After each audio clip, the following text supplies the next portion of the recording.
Welcome, this is Alex, and I've been on a journey to find the optimal controller setup for Monster Hunter Rise since I've been dumping a ton of time into it for two huge videos I have coming out next week. For me, being able to fully control the camera on the right analog stick while remaining in total control of where you're attacking is a really big deal. I ended up picking up a Power A enhanced wireless controller, but really any controller with back paddles or back buttons is probably worth it for playing Monster Hunter. It's always been a series that's highly focused on precise attack aiming and wrangling that camera to get those big old monsters into view while doing so. Depending on the weapon type, having extra buttons for attack inputs or dodging can be a complete game changer for how effectively you can use them. Take the dual blades for example, the weapon where your thumb will be occupied the most on the face buttons, having to press that attack button quite often because of how fast they are.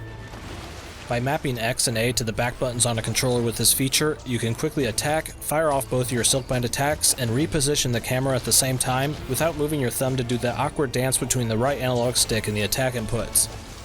Some people might be perfectly used to that method, or using the target camera button, or even that wacky claw grip trick, but I wouldn't recommend that last one because your fingers will hate you for that awkward strain you put on them years later. For these back button and back paddle controllers, there is a slight learning curve to them, but in just about 20 minutes or so, I was easily noticing more of my attacks connecting with this setup. These extra buttons are actually also very useful for the ranged weapon classes as well. For the bow, mapping the back buttons to B and A allows you to remain in complete control of your aim while dodging and firing off those short-range A attacks. If you don't mind jumping your finger over the B button to dodge, you could instead replace that input with X, so you could easily apply different arrow coatings or quickly access both your silkbind attacks, which are default mapped to R+X or R+A. For the bowgun weapon types, having quick access to dodging without needing to move your thumb off of the aiming controls is a decent improvement to your evasive response time. Now getting a controller like this is almost a complete win-win, but does have one big downside, being that these off-brand controllers, even the mid-tier one like I grabbed, is no replacement for a Switch Pro controller in terms of build quality.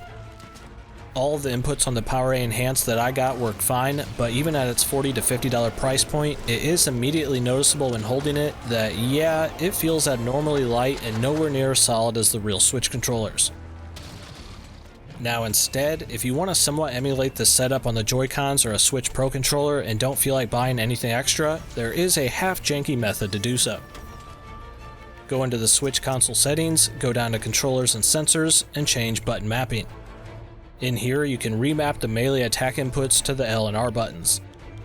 The R input can then go to X or A, but with this setup you'll probably want to change the left control stick in for sprinting anyways. Then you'll need to reassign the L input to the D-pad, not the face buttons, so you can still manipulate the radial item menu with the right analog stick. Then you can throw that D-pad input you replaced onto either X or A, but I warned you, this is not a pretty setup. After that, save this controller loadout as a preset so you don't have to change these every single time. With all this, you can now access all of your melee attacks without removing your thumb from the right analog stick, except for when needing to dodge, just like how it was for my back button setup.